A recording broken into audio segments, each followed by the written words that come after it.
జై సద్గురు బ్రహ్మరాజుకి జై.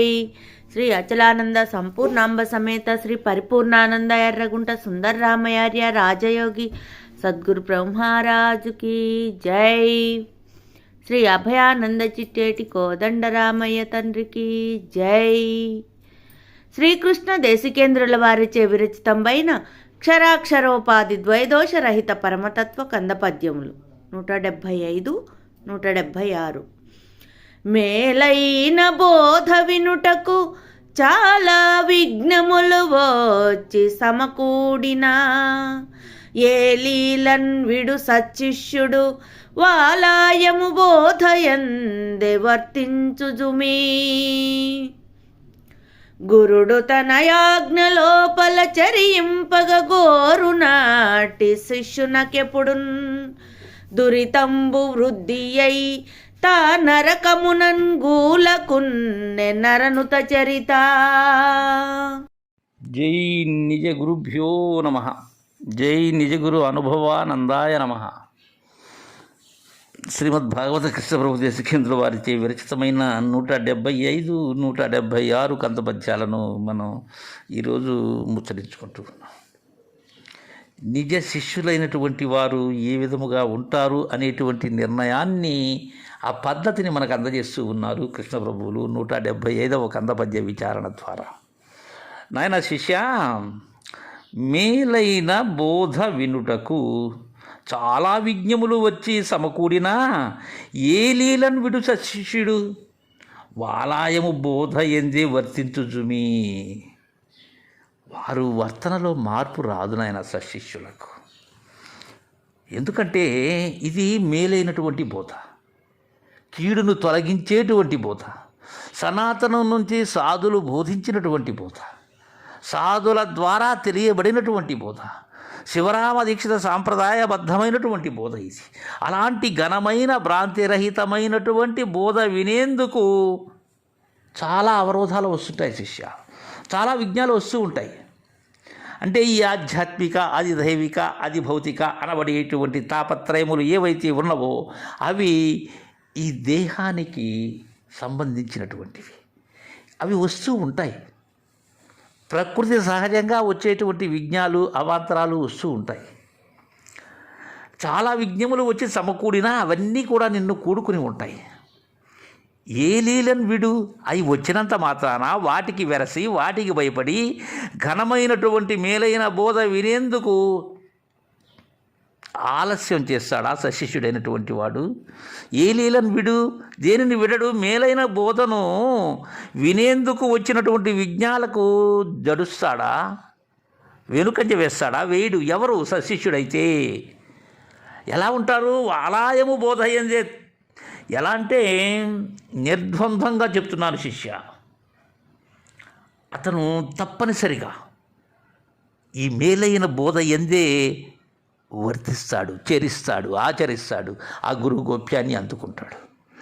నాకు ఈ విజ్ఞం వచ్చిందనో, నాకు ఈ అనారోగ్యం పాలయ్యానో, నాకు ఇంటి దగ్గర సరిగా లేదనో, లేకపోతే ఏయో కుంటి సాకులు చెప్తూ ఉంటారు సశిష్యులు కానటువంటి వారు నిజ గురువు దరి చేరి కూడా. ఎందుకని?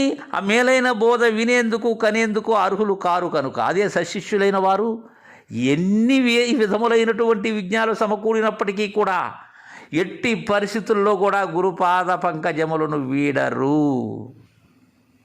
భ్రాంతి రహితము అయ్యేంతవరకు వీడరు. అలా వారు ఆ గురుభక్తి, గురుసేవ, ఆ గురునిష్టలోనే ఉంటారు అని తెలియజేసి తరువాత 176వ కందపద్యం ద్వారా అసలు దీనికి అనధికారులు అయినటువంటి శిష్యులు ఎవరో చెప్తున్నారు. ఆయన శిష్య, కొందరు శిష్యులు ఎలా ఉంటారంటే, గురుడు తన యాజ్ఞ లోపల చెరియింపక కోరునట్టి శిష్యునకెప్పుడు దురితంబు వృద్ధి అయి తా నరకమునన్ గోలకున్నే నరనొత చరిత.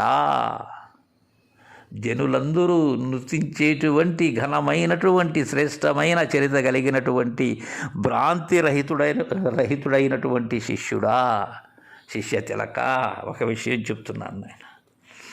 కొందరు శిష్యులు ఎలా ఉంటారంటే, గురుడు తన యాజ్ఞ లోపల చెరియింపగ గోరునట్టి కొందరు శిష్యులు ఏమనుకుంటారంటే తమ గురువు గారు తను చెప్పినట్లుగానే వినాలి అంటారు. గురువుతో సంబంధము లేకుండానే వారు గురువు యొక్క తీర్మానములు ఏవైతే ఉన్నావో అవి వారే చేసేస్తూ ఉంటారు. గురువు నా మాట వింటాడు, నా మాట దాటడు అంటుంటారు. గురుదేవులకు నేను చెప్పినదే వేదము అనేటువంటి ఆ సంకుచిత బుద్ధితో ఉంటారు. ఎందుకంటే గురువుకు సమస్తము చూసేది నేనేను, ఆయన ఆలన పాలన, ఆయన సంరక్షణ కావించేటువంటి వాడను నేను ఏది చెప్పితే నా మాట ఎంతో గురువు గారు మాట కూడా అంతే అనేటువంటి భావనతో ఉంటారు కొందరు. అందుకే గురుడు తన ఆజ్ఞ లోపల చెరియింపక కోరునట్టి తన ప్రకారం గురువు నడుచుకోవాలనేటువంటి శిష్యుడు నిజముగా శిష్యుడే కాదు శిష్య. అలా కోరేటువంటి వారు ఉన్నారు శిష్య కొందరు. అలాంటి శిష్యునికి ఎప్పుడూ కూడా ఏమవుతుంది, వాడికి దురితంబు వృద్ధి అయి దురిత గుణములు ఏవైతే ఉన్నావో, అంటే దేనినైతే పోగొట్టుకోదలంచి గురుదరి చేరామో అది నాటికి పెరుగుతూ వస్తుంది. ఆ పాపములు ఏవైతే ఉన్నావో, ఆ దురిత గుణములు ఏవైతే ఉన్నావో, ఆ దురిత గుణములు నానాటికి ఆరోహణ క్రమంగా మిక్కుటమవుతూనే ఉంటాయి, కానీ ఎక్కడా కూడా తగ్గవవి. దురిత గుణాలను నిరోధించేందుకే కదా నిరోధించుకొని ఉన్నది ఉన్నట్లు చూసి ఈ భ్రాంతిని విడగొట్టుకునేందుకు కదా వచ్చింది ఇక్కడ.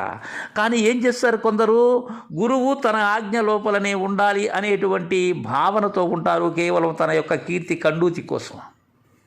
అలాంటి వారికి పాపాలు వృద్ధిగా ఏమవుతాయి, తా నరకమునన్ గోలకున్నే తాను ఎగరకొల్తాడు. ఈ ఘోర అహంకారం అనేటువంటి ఈ సంసారము ఏదైతే ఉన్నదో ఆ సంసారమే నరకం శిష్య. ఘోర అహంకారం అనే సంసారమే నరకం, మరేదో కాదు. ఆ భవసాగరాన్ని దాటలేక దానిలోనే కూలిపోతారు నాయన, దానిలో నుంచి తేలలేరు. గురువు సరైనటువంటి శ్రేష్ఠుడే, ఓడ నడిపేందుకు సమర్థుడే, కానీ ఓడలో ఉండేటువంటి శిష్యుడు కూడా అదే లక్షణంతో ఉండాలి కదా. నడిపేటువంటి సారథి అయినటువంటి గురువు కూడా తన ఆజ్ఞలోనే తను చెప్పినట్లుగా నడిపాలి ఓడను అనుకుంటే ఏమవుతుంది, ఆ ఓడ తీరం చేరుతుందా? అది గమ్యం చేరదు శిష్య, మధ్యలో మునిగిపోతుంది. ఎవరిని నిన్ను ముంచేసి మునిగిపోతుంది. గురువు ఎలాగూ సమర్థుడు కాబట్టి గురువు దాటగలడు.